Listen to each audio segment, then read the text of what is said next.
Acidity, migraine. ఎసిడిటీకి, మైగ్రేన్‌కి సంబంధం ఏంటి? అసలు మైగ్రేన్ అంటే ఏంటి? మనం మైగ్రేన్ గురించి తెలుసుకోవాలంటే పార్శ్వనొప్పి అంటాము. ఈ పార్శ్వనొప్పి ఎవరిలో ఎక్కువగా రావడానికి అవకాశం ఉంది. అది ఎవరికైనా ఏ ఏజ్ గ్రూప్ వాళ్ళకైనా రావడానికి అవకాశం ఉంటుంది.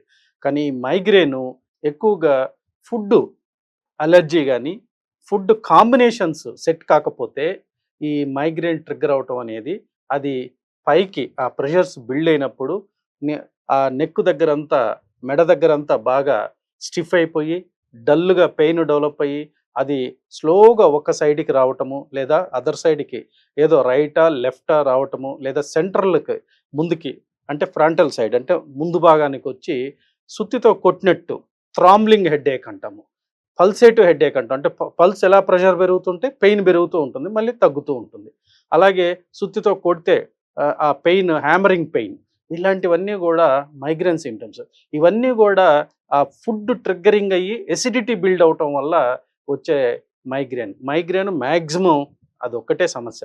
అలాగే హార్మోనల్ వల్ల గూడా ఇంబాలెన్స్ అయినప్పుడు ఒక్కోసారి ఈ మైగ్రేన్ ట్రిగ్గర్ అవుతూ ఉంటుంది.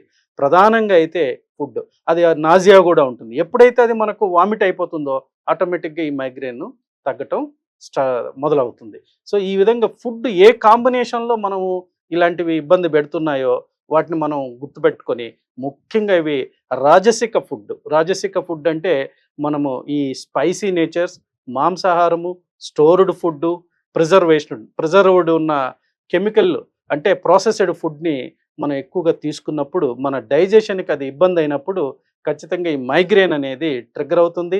ఆ ట్రిగ్గర్ అయినప్పుడు మనం లైట్ చూసినా, సౌండ్ విన్నా, ఏది ఈ అలజడొచ్చినా గూడా ఆ పెయిన్ భయంకరంగా మనల్ని ఇబ్బంది పెడుతూ ఉంటుంది.